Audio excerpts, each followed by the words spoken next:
All right, so we need to talk about why this year's presidential debates are unlike anything in our country's history. Last month, pretty much out of the blue, both the Trump and the Biden campaigns came forward and said, essentially, we're going to have our own debates, just the two of us.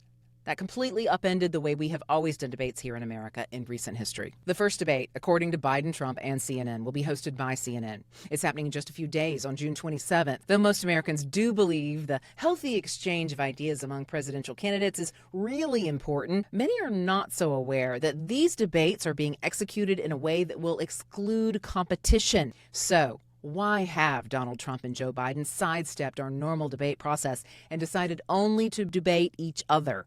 We, the American people, were not asked if we were okay with this. We're not an oligarchy or an aristocracy or a monarchy.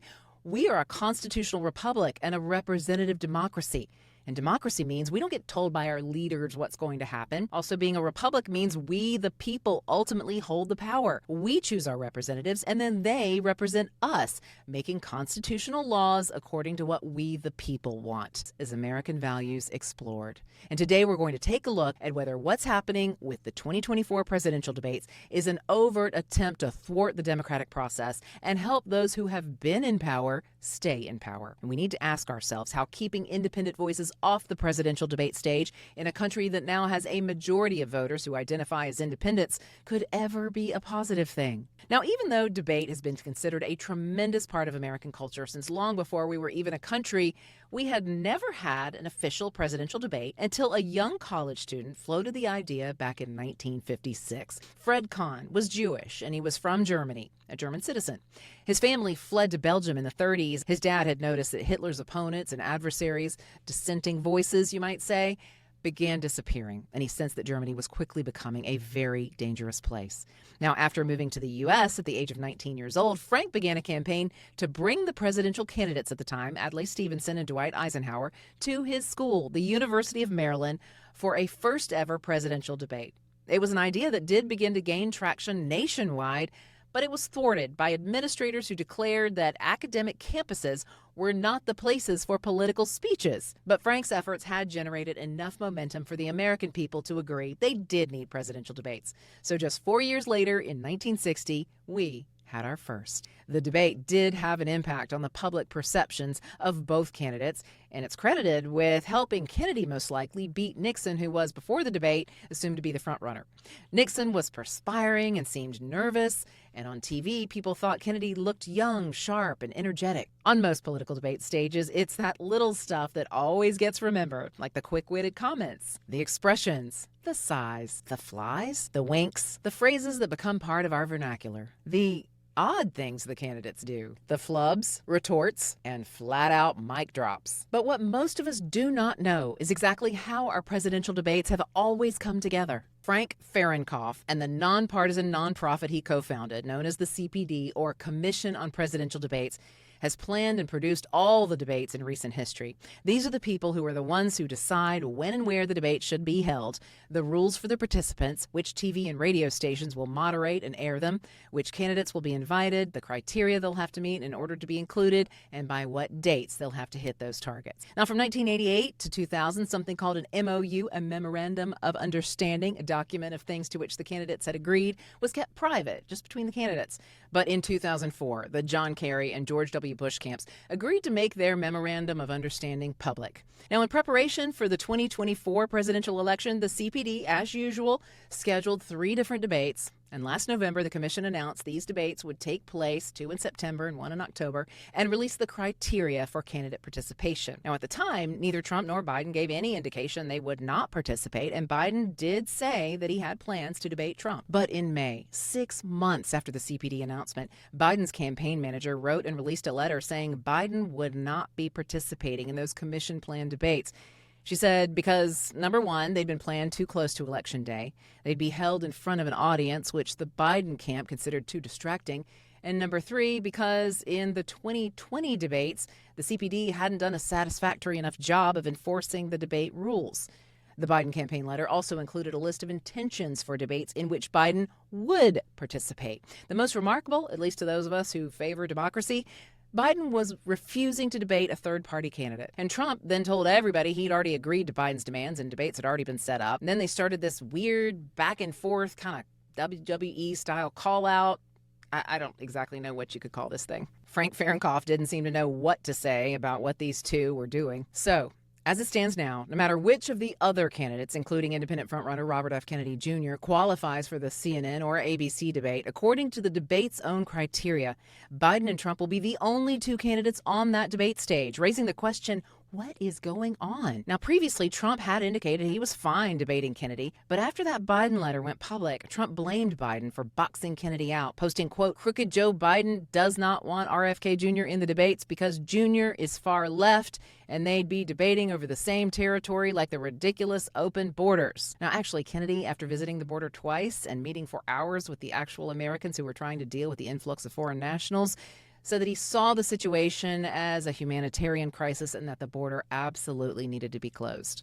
Anyway, in that typical what's a filter style, the Trump post went on to call Kennedy, quote, "sharper and far more intelligent than Joe." Elon Musk tweeted Kennedy, "You should be in the debate." And Kennedy replied, "Will you host one?" Musk said, "Sure." So hopefully an X Spaces debate is in the planning right now. Although most people think that Biden would never debate Kennedy, they're not really sure if Trump will. Meantime, American Values 2024, a political action committee supporting Kennedy's run, has launched timetodebate.com and is now asking voters who want to see RFK Jr. on the debate stage to sign that petition. Gradually, the Trump versus Biden specifics are coming out, the specifics about the debate. Here's what we know so far. There will be two debates, the one hosted by CNN in Atlanta on June 27th and one hosted by ABC on September 10th, with the location to be determined. They're going to be 90 minutes long, and the network anchors will moderate. Candidates will have to have received at least 15% in 4 different national polls in order to get an invitation, but the polls that will be considered are being determined by CNN and ABC. Also, another new element, there won't be any audience for these debates. Something else that makes you go, It's telling, really, if you think about random citizens sitting in an audience watching a debate, it's kind of like witnesses to what's actually being said, to how it's being said, and whether any part of it is getting edited, omitted, or manipulated in the ways in which the technology typically lets people reshape things for an at-home audience. Another consideration is the timing, the relatively early date on which this first debate is set to happen. The June 27th debate criteria specify to be invited to participate, a candidate will also have to be on enough states' ballots by June 20th such that the candidate has the chance of winning 270 Electoral College votes come November. Ironically, though, on June 20th, Kennedy, the frontrunner of the independents, the one who's being boxed out of these debates, will be the only candidate who has a chance of meeting this particular benchmark. On June 20th, neither Trump nor Biden will be on any state's ballot. That doesn't happen officially until the RNC declares Trump its nominee, which happens at the RNC convention, which is in mid-July. And then, of course, the DNC declares Biden its nominee at the DNC convention, which is set to happen around the 3rd week of August. Now, since both the RNC and DNC's conventions happen after this first CNN debate, according to the rules, neither Trump nor Biden should be on that debate stage on June 27th.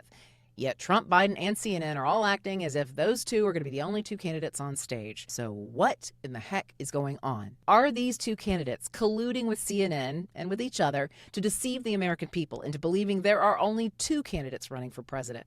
And if so, does that meet the definition of election interference? Well, we shall see. Kennedy and others have filed complaints with the FEC, and those complaints are supposed to get investigated thoroughly. And if they are, and if a judge orders an injunction, Kennedy could end up debating despite all the efforts to exclude him. Now, either way, a presidential debate has never been held before the parties nominate their candidates or before the independent candidates are certified for ballot access. What's being done is simply unprecedented, and Americans need to ask why and demand that all qualifying candidates be allowed to take the debate stage. Another factor to consider, a Gallup poll earlier this year showed 43% of Americans identified as independent voters, making independents the largest political group in the United States of America. Only 27% told Gallup's pollsters that they were Democrats, and just under 28% reported being Republicans. A more recent poll reported the number of independents to be even larger. If Kennedy, as the independent frontrunner in a country in which more than half of the people identify as independents, is being blocked, how does that jibe with the U.S. being a constitutional republic and a representative democracy? In addition, the majority of Americans say they do not want this Trump versus Biden matchup again. We have seen these two debate twice already. As the rest of us struggle to get by in this world that these two men's presidencies have helped to shape, one sense is there has to be a better way. Or at least we should get to hear about other ideas and then decide for ourselves if we like them.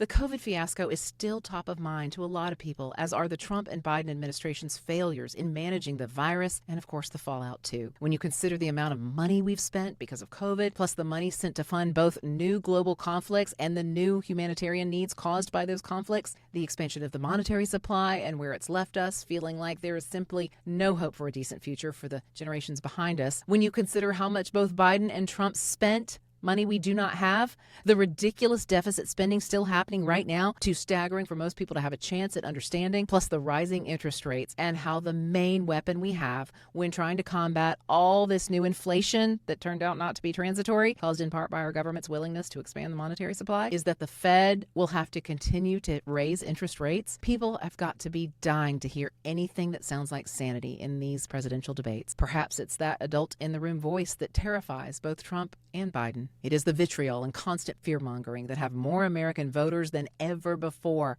claiming they are independents and supporting the independent that Trump and Biden seem intent on keeping out of the presidential debates. We need to remind both the red and the blue parties and their candidates this is our presidential election, not theirs. The debates as well belong to the people, and the people are making their intentions known. Will the will of the people prevail? We shall see.